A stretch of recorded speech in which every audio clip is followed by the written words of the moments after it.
देश में प्रधानमंत्री जन औषधि केंद्र का शुभारंभ हुआ। इसी क्रम में बालाघाट के जिला अस्पताल परिसर के ट्रॉमा सेंटर में भी बालाघाट कलेक्टर मृणाल मीणा की ओर से प्रधानमंत्री जन औषधि केंद्र का शुभारंभ किया गया, जिसमें सीएचएमओ मनोज पांडे, जिला टीकाकरण अधिकारी परेश उपलब समेत सभी कर्मचारीगण उपस्थित रहे।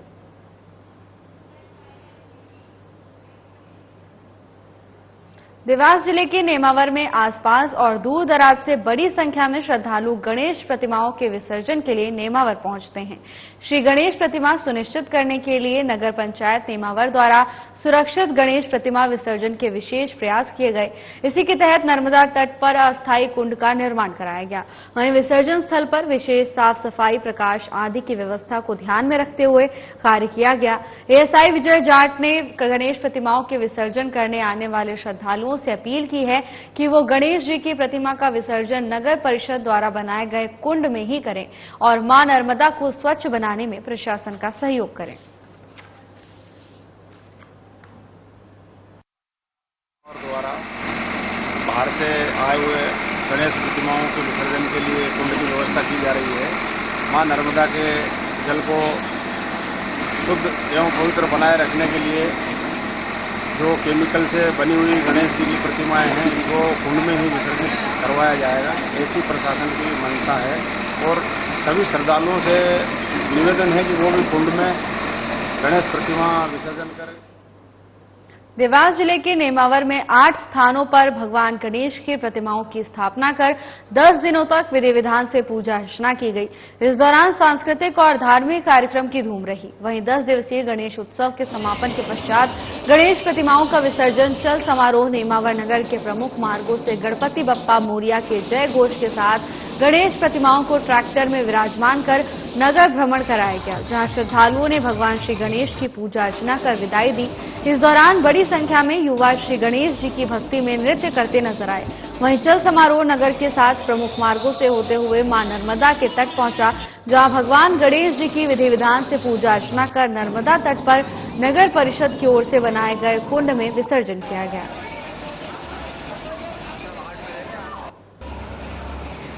नेमावर में चल समारोह का आयोजन किया जा रहा है, जिसमें 8 झांकियां हैं और कस्बे के लोग हैं। इसमें अनुभाग कन्नौज का बल लगाया गया है और प्रशासन की पूरे टीम यहाँ पर मौजूद है, जो चल समारोह को संपन्न करवाएगी और अच्छे से आयोजन करवाएगी। शमशाबाद विधानसभा के ग्राम वर्धा में सोमवार को सांसद लता वानखेड़े और विधायक सूर्य प्रकाश मीणा ने गांव-गांव जाकर किसान दिवस मनाया। साथ ही ग्रामीणों को भारतीय जनता पार्टी की सदस्यता दिलाई और उपस्थित ग्रामीणों से अपील की कि आप बीजेपी की सदस्यता लें। बता दें कि विदिशा जिले में शमशाबाद विधानसभा आंकड़ों में सबसे ऊपर है, जिस पर विधायक और सांसद ने खुशी जताई। इस दौरान ग्राम वर्धा में विधायक सूर्य प्रकाश मीणा और सांसद ने मांगलिक भवन का भूमि पूजन किया। वहीं सांसद लता वानखेड़े ने मंच से कई विकास कार्यों की घोषणाएं भी की। इस दौरान सांसद ने वर्धा में शिव मंदिर के पास 1 करोड़ की लागत से भवन निर्माण को लेकर जानकारी दी।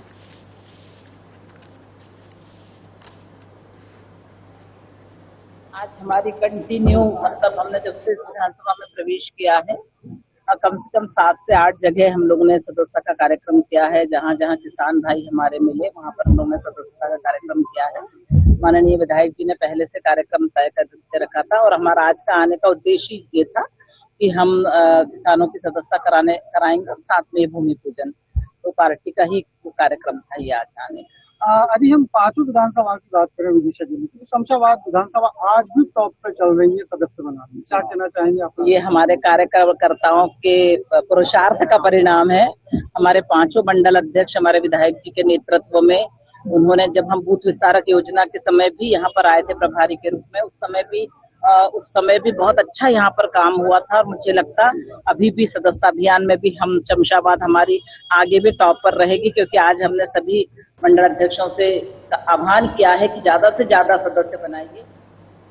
शिवपुरी में बीजेपी जिला उपाध्यक्ष दिलीप मुदगल और बीजेपी के पिछोर विधायक प्रीतम सिंह लोधी टाटा मोटर शोरूम के मामले में आमने सामने आ गए, जो जिले में चर्चा का विषय बना हुआ है। दरअसल बीजेपी जिला उपाध्यक्ष के भाई की दुकानों में टाटा मोटर्स का शोरूम किराए पर था, जिसका अनुबंध 2025 तक था, लेकिन टाटा मोटर्स संचालक मुकेश अग्रवाल ने बिना दुकानों का किराया दिए शोरूम खाली कर रहा था, जिसकी खबर लगते ही बीजेपी जिला उपाध्यक्ष के भाई ने टाटा मोटर्स शोरूम में ताले लगा दिए थे। वहीं टाटा मोटर्स शोरूम संचालक मुकेश अग्रवाल अपने साथ पिछोर विधायक प्रीतम सिंह लोधी और कोतवाली पुलिस को लेकर शोरूम पहुंचे और बिना दुकान मालिक से बात किए शटर के ताले तोड़कर अंदर घुस गए, जिसका एक वीडियो भी सोशल मीडिया पर वायरल हो रहा है। वहीं बीजेपी जिला उपाध्यक्ष दिलीप मुदगल का कहना है कि किराए के मामले पर पिछोर विधायक प्रीतम सिंह लोधी ने उनसे कोई भी बात नहीं की और अचानक शोरूम पर पहुंचकर ताले तोड़वा दिए।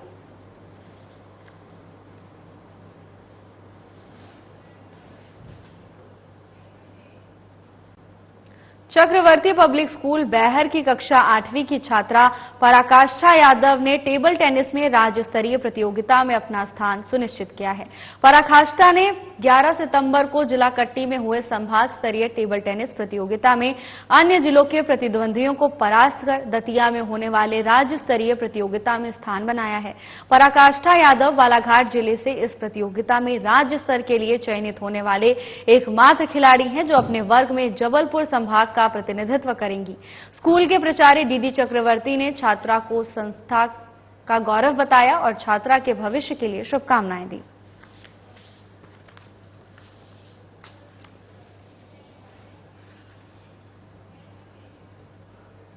हरदा में सोमवार को पैगंबर हजरत मोहम्मद साहब के जन्मदिन के मौके पर हर्षोल्लास से जुलूस निकाला गया, जिसमें आपसी सद्भाव और देश प्रेम का जज्बा देखने को मिला।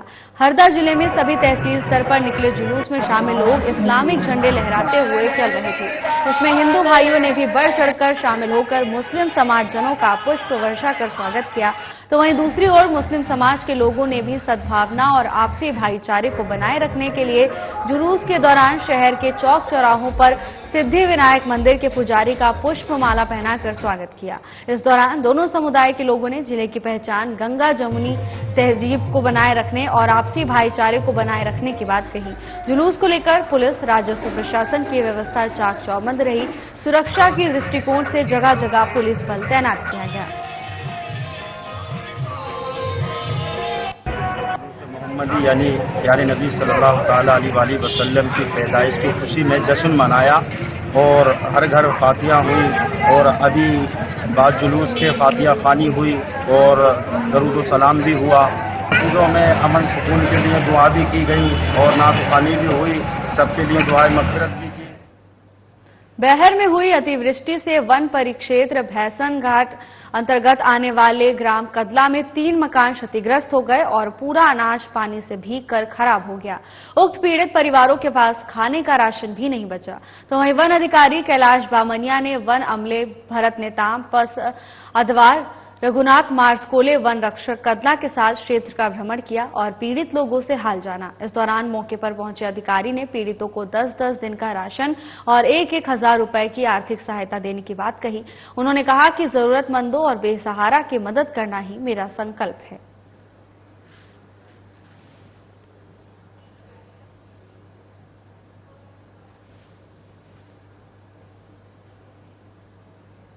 धार जिले के जनपद पंचायत उमरबन के सीईओ काशीराम कानूडे को लोकायुक्त इंदौर की टीम ने 25,000 रुपए की रिश्वत लेते हुए रंगे हाथों गिरफ्तार किया है। डीएसपी लोकायुक्त इंदौर दिनेश चंद्र पटेल ने जानकारी देते हुए बताया कि ग्राम लुन्हेरा बुजुर्ग की महिला सरपंच के बेटे ने लोकायुक्त में शिकायत की थी कि पंचायत द्वारा कराए गए विकास कार्यों की जांच उसके पक्ष में करने के एवज में सीईओ उमरबन 50,000 रुपए की रिश्वत की मांग कर रहा है। दरअसल ग्राम पंचायत लुन्हेरा बुजुर्ग के उप सरपंच ने पंचायत में किए गए कार्यों की जांच के लिए आवेदन दिया था, जिसकी जांच उमरबन जनपद सीईओ काशीराम कानूडे और टीम को करनी थी। जांच सरपंच के पक्ष में करने के एवज में सरपंच के बेटे गौरव वास्कील से 50,000 की रिश्वत मांगी गई थी, जिसकी शिकायत गौरव ने लोकायुक्त इंदौर को की। शिकायत के बाद लोकायुक्त इंदौर की टीम ने 25,000 रुपए लेते हुए सीईओ को रंगे हाथों गिरफ्तार कर लिया। उनका कामकाज मैं देखता हूँ। मेरी ग्राम पंचायत में जैसे गौशाला पाइपलाइन की गई है, जिसको मैंने 3,14,000 की स्वीकृत करवाया था, और कार्य पूर्ण होने के बाद में सीओ साहब द्वारा मुझे बार बार टोचन करके पैसों की मांग 5% के हिसाब से 15 हज़ार रुपये की मांग करके बार बार परेशान किया जा रहा था। लेकिन मैंने वो पेमेंट नहीं देना। मैं तो स्पष्ट बताया कि साहब मेरे यहाँ जमीनी स्तर पे कार्य है और गौ माता के लिए पाइपलाइन की गई है, मैं किसी भी प्रकार से पैसे नहीं दूंगा। तो उन्होंने उप सरपंच से मिलकर मेरे खिलाफ एक पत्र दिलाया जनपद में, और जनपद में पत्र दिया उप सरपंच ने। उसके बाद में कुछ ही दिनों में बहुत ही जल्दी मेरे खिलाफ नोटिस चलाई, जांच गठित की है। उसके उपरांत मुझे बार बार फोन लगा के बुलाया गया है कि तुम्हारे शिकायत है तो तुम जल्दी में, तो अन्यथा तुम्हारे ऊपर कार्रवाई की जाएगी। मैंने 1-2 बार मिला नहीं, उसके बावजूद मेरे बुलाया तो मैंने 50,000 रुपये की उनने मांग की थी, तो 25,000 रुपये मैंने दिया, और आज लोकायुक्त टीम उनके ऊपर छापेमारी हाथ पकड़ लिया। आगे अनुसंधान कर साक्ष्य एकत्रित किए जाएंगे और साक्ष्य के आधार पर चालानी कार्रवाई की जाएगी। ये साक्ष्य को सत्यापित करने में कितना समय लगेगा सर पूरी टीम को? अभी तो महीने 2 महीने 4 महीने तो जांच पे डिपेंड है। जिससे जानकारी जितनी जल्दी आ जाती उतनी हम जल्दी कर देंगे। जब तक के लिए जो आज रंगे हाथ धराए सीओ जी, उनका कार्यकाल क्या रहेगा सर? अब ये तो उनके जिला पंचायत सीओ और कलेक्टर साहब पे है। हम उनको सूचना देंगे कि हमने इनके खिलाफ एफआईआर पंजीबद्ध कर इनको रंगे हाथ पकड़ा है, आगे की कार्रवाई वो करेंगे। सर और भी जनपद के कई अधिकारी कर्मचारी का ऑडियो वायरल भी हो सर रिश्वत को लेकर, तो उसमें सर क्या कहना है आपका? हमारे पास जो भी शिकायत करेगा तो हम जरूर कार्रवाई करेंगे। हम शिकायत के बगैर कार्रवाई नहीं करते। खबर रायसेन से है, जहां यात्री बस और एम्बुलेंस की आमने सामने टक्कर हो गई। एम्बुलेंस चालक की उसमें फंसने से मौके पर ही मौत हो गई। मिली जानकारी के अनुसार आपको बता दें कि यात्री बस भोपाल से रायसेन की तरफ आ रही थी और एम्बुलेंस रायसेन से भोपाल की तरफ जा रही थी। तभी दोनों वाहनों की जोरदार टक्कर हो गई, जिसमें मिनी बस में सवार लगभग 7 यात्रियों को गंभीर चोटें आई हैं। सभी घायलों को इलाज के लिए जिला अस्पताल भेजा गया, जहां घायलों का इलाज जारी है।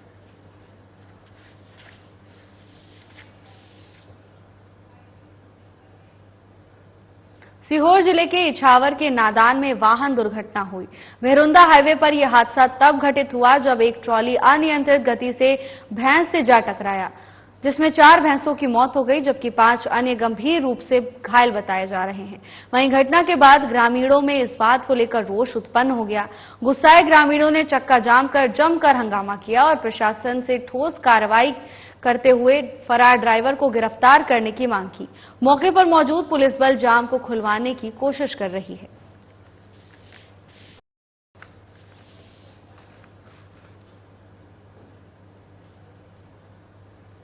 खबर सिंगरौली से है, जहां बैढन कोतवाली थाने में पदस्थ एएसआई विनोद मिश्रा का वीडियो वायरल हुआ है, जिसमें एएसआई आक्रोश में आकर थाने में ही वर्दी उतारकर पार्षद प्रतिनिधि अर्जुन गुप्ता का विरोध करते हुए नजर आ रहे हैं। इस घटना पर एएसआई का कहना है कि वार्ड पार्षद प्रतिनिधि ने वर्दी उतरवाने की धमकी दी थी, जिससे वो आक्रोश में आकर ऐसा कदम उठाए।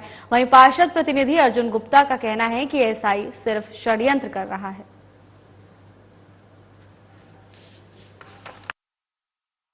गौतम बुद्ध नगर है, यहाँ रोड नाली प्रस्तावित है, तो पिछले दिसंबर से ये चल रहा है। यहाँ तक नाली आके रुक गई है। नगर निगम आके यहाँ पे बीच रोड में क्रॉसिंग के लिए पुल डाल दी है, जबकि हमारे पार्षद महोदय कहने के अनुसार ये बीच में कट था नहीं, ये नाली ले जाना था और नाले में मिलाना था मेरे घर के पास।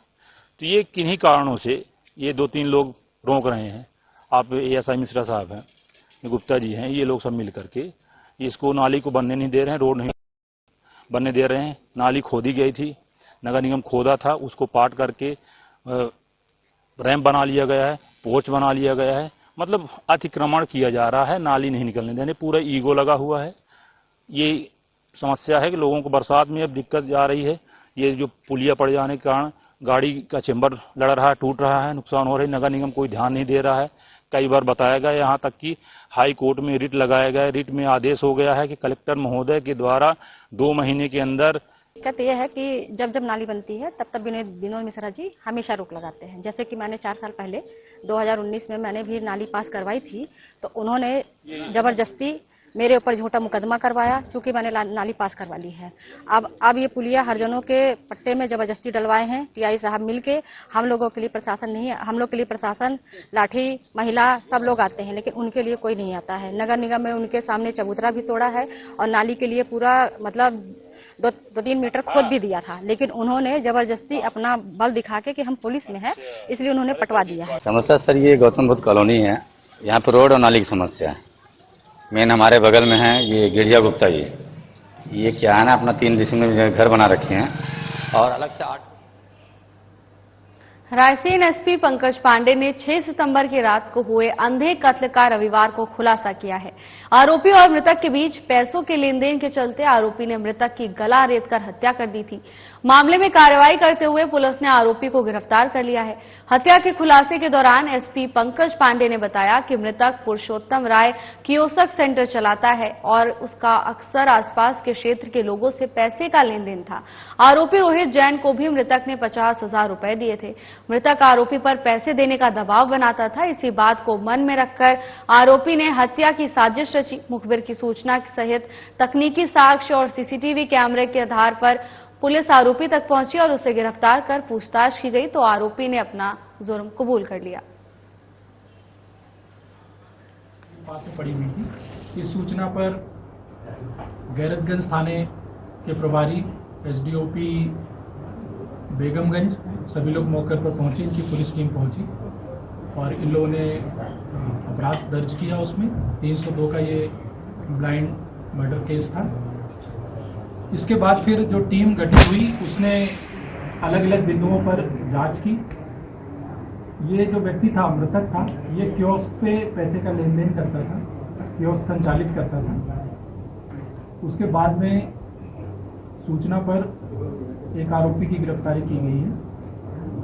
उस आरोपी ने ये स्वीकार किया कि उस साथ में बैठ करके मोटरसाइकिल में पीछे गया था और धारदार जो चाकू है उससे उसने हमला किया था, जिससे उसका गला में चोट पहुंची और उसकी मृत्यु हुई। खबर सीहोर से है, जहां बिजली विभाग के आउटसोर्स कर्मचारी ने आत्महत्या कर ली।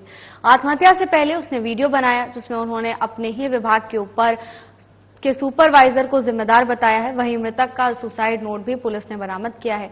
पुलिस ने मामला दर्ज कर आगे की कार्रवाई शुरू कर दी है।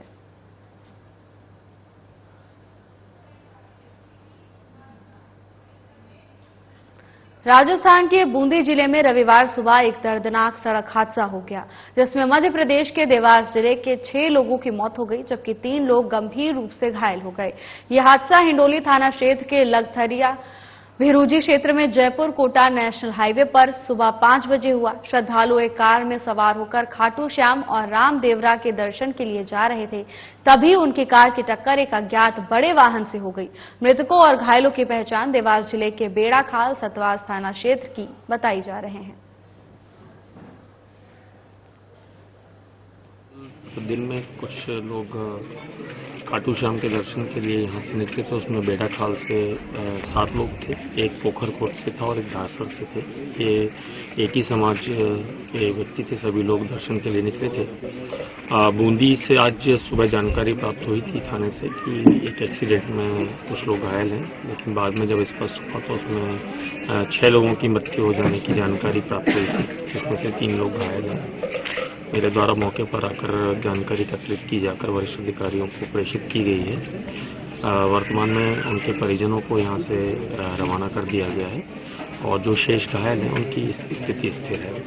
सर, उनको कब तक यहाँ लाया जा सकता है सबको? अब जो रास्ते में समय लगेगा उतना ही समय, लगभग कल का दिन तो संभाव्य है कि कल दोपहर तक ही वो शव यहाँ तक पहुँच पाएंगे। हाँ, खाटू श्याम के लिए यहाँ कल करीब 11 बजे 12 बजे निकले थे यहाँ से खाटू श्याम के लिए। तो खाटू श्याम जा रहे थे सर। वो घर क्या बोल के गए थे? वो खाटू श्याम की बोल के गए थे, खाटू श्याम जा रहे हैं हम। मतलब कितने लोग गए थे यहाँ से? गाड़ी में सर 6, 7, 8 लोग 9 लोग गए थे। आपको कब खबर लगी कि उनकी डेथ हो गई है? सर सुबह समथिंग 6 बजे के लगभग। अच्छा, आप उनके गाँव के? जी। अभी घर वालों को कुछ पता है कि नहीं? अभी पता नहीं, वहाँ सर बताया नहीं उन लोगों को सबको, क्योंकि ज्यादा समस्या खड़ी हो जाएगी इसलिए हमने बताया नहीं उनको। तो वहाँ राजस्थान से किसका फोन आया, क्या हुआ? सर वहाँ से थाने से फोन आया था कि वो बच्चों का जो गए लड़के उनका एक्सीडेंट हो गया है और आप बोले जल्दी आ जाओ, राजस्थान कोटा। तो अभी वो क्या प्रोसेस चल रही है, अभी ला रहे हैं उनकी क्या? हाँ वहाँ से क्या मालूम सर, अभी तो कह रहे थे पहुँचाने की, बोले हम 3-4 गाड़ी गई यहाँ से, हम पहुँचाए हैं यहाँ से करके जी। अभी घर वालों को किसी को पता नहीं? नहीं सर, किसी को पता नहीं, किसी को जानकारी नहीं। ठीक, कब तक आ सकता है उनका सब, ऐसा कुछ जानकारी? सर अभी तो पता नहीं है, अब कब तक आ जाएंगे। ठीक। हम सब यहीं के निवासी हैं। हमारे गांव में बड़ी दुखद घटना हुई है, ऐसी जानकारी हमको लगी है। और हमारे जो भाई लोग, साथी लोग थे, वो खाटू श्याम 11 के उपलक्ष्य में गए थे और इतना बड़ा हादसा हुआ है, हमें अभी तक पता नहीं हुआ है, जानकारी नहीं लग पा रही है बरोबर। आप मृतकों के क्या लगते हैं? हम सब परिवार के ही लोग हैं। अच्छा, ये कब निकले थे और आपके पास कब जानकारी आई इनकी? 12 बजे निकले थे और हमारे पास जानकारी सुबह लगी है हमको 7 बजे के करीब। अभी घर वालों को कुछ पता है कि नहीं, कुछ जानकारी? घर वालों को हमने कुछ नहीं बताया है। तो घर किसने सूचना दी कि इनके मृत्यु हो गई? मिली थी थाने से। अच्छा जी सर। अखिल भारतीय पूर्व सैनिक सेवा परिषद के कई सैनिक मंदसौर जिले में इंसानियत की पहचान बन चुके बबलू मंसूरी को श्रद्धांजलि देने के लिए उनके निवास पर पहुंचे। आपको बता दें कि 9 सितंबर को शिवना नदी में एक पूरा परिवार मोटरसाइकिल का बैलेंस बिगड़ने से बह गया था।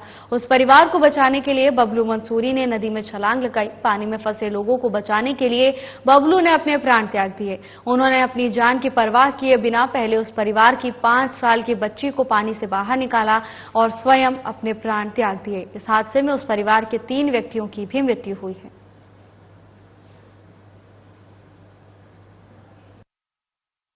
आज बहुत ही दुख का विषय है और साथ ही साथ एक गर्व का विषय भी है।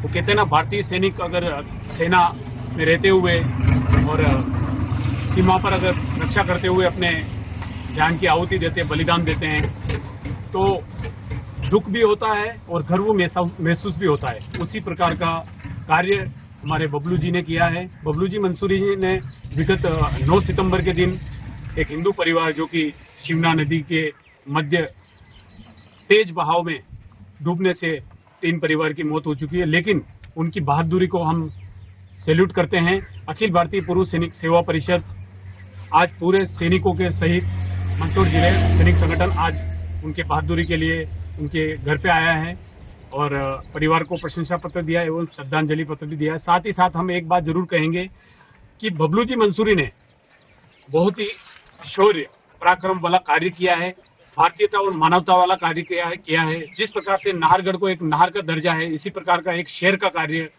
हमारे बबलू जी मंसूरी ने किया है।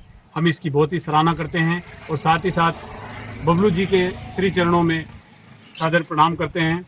भगवान बबलू जी की आत्मा को शांति दे और हम पूर्व सैनिक संगठन सदैव ऐसे कार्य हम करते रहते हैं और ऐसे सराहनीय कार्य, मानवता और वीरता वाले कार्य में अखिल भारतीय पूर्व सैनिक सेवा परिषद के सभी सैनिक साथ में खड़े रहते हैं। हम आगे भी इसी प्रकार के कार्य करते रहेंगे। जी, मेरा भाई बहुत हिम्मत वाला था, उसने ये काम पहले भी करा था, महिला को बचा के।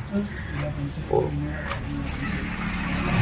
हमारी कमी हमारे जो बाप के बराबर था, माँ के बराबर। मेरे बाप माँ नहीं है, सब कुछ वही था मेरे लिए। बाप भी वो था, माँ भी वो था, हर चीज से मेरा सब कुछ वही था।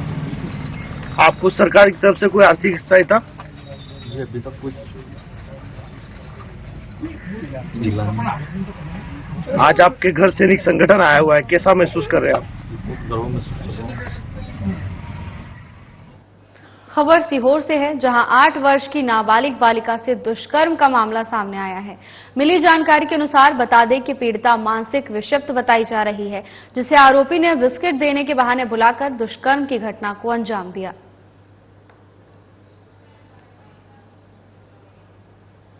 फिलहाल के लिए बस इतना ही। जल्द हाजिर होंगे नई अपडेट्स के साथ। नमस्कार।